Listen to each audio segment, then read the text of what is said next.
নারদমণি সেই রাস্তা দিয়ে যাচ্ছিল। সেখানে নারদমণিকে ডাকলেন সেই শিলনিধি। সাধুগুরুকে যেভাবে সৎকার করে সেইভাবে সৎকার করলেন শিলনিধি। এই কলিযুগে সাধুগুরু বা ব্রাহ্মণ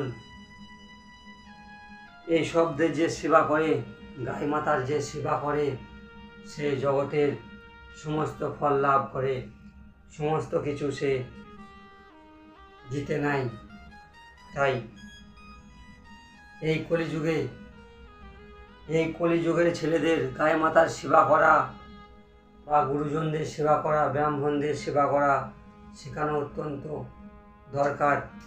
ভগবানের সেবা করা অত্যন্ত দরকার।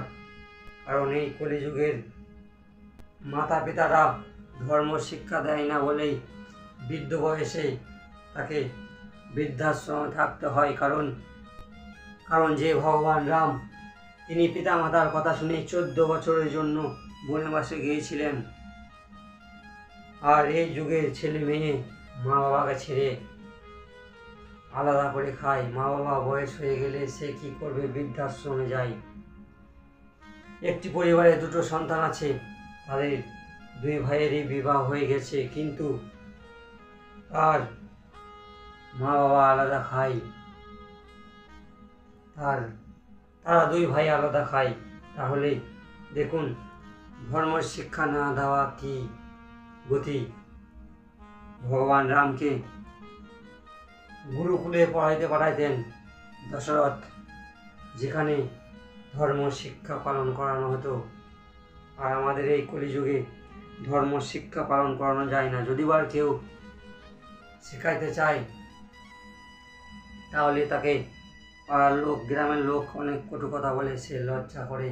কিন্তু সব লজ্জাকে দূর করে আমাদের এই সনাতন ধর্মকে আগলে নিয়ে আমাদের বেঁচে থাকতে হবে, আমাদের এগিয়ে যেতে হবে। তাই ভগবান রাম যেভাবে পিতামাতার কথা শুনে 14 বছরের জন্য বনবাসে গিয়েছিল, আর এদিকে মা সীতা মাতা পিতার শিক্ষা নিয়ে স্বামীর সঙ্গে 14 বছরের জন্য বনবাসে গিয়েছিল। আর এখনকার নারীরা স্বামীকে গণ্য করে না, স্বামীকে কটু কথা বলে, স্বামীকে ধরে সদ্য মারে এই কলিযুগে। কিন্তু কি পাপ যে করছে সেই নারী জানে না। নারীদের পৃথিবীর সমস্ত তীর্থস্থল নারীদের হচ্ছে একটি জায়গা, স্বামীর চরণ। যে স্বামীর সেবা করে সে সমস্ত তীর্থস্থলের আশীর্বাদ পায়। আর যে পিতামাতাকে পরিক্রমা করে সে সমস্ত তীর্থস্থলের আশীর্বাদ গ্রহণ করে। এটি ভগবান গণেশ বলে গেছে, শিবপুরাণে বর্ণিত করে গেছে।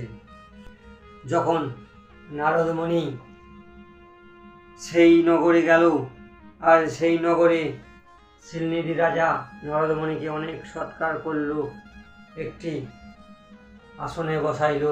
সেই সুন্দর আসনে বসে নারদমণিকে অনেক সৎকার করলো, সাধুগুরু বলে অনেক সেবা করলো সেই শিলনিধি রাজা।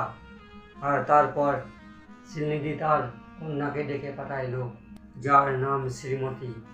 আর শ্রীমতী সেজে গুজে অত্যন্ত সুন্দর হয়েছিল। আর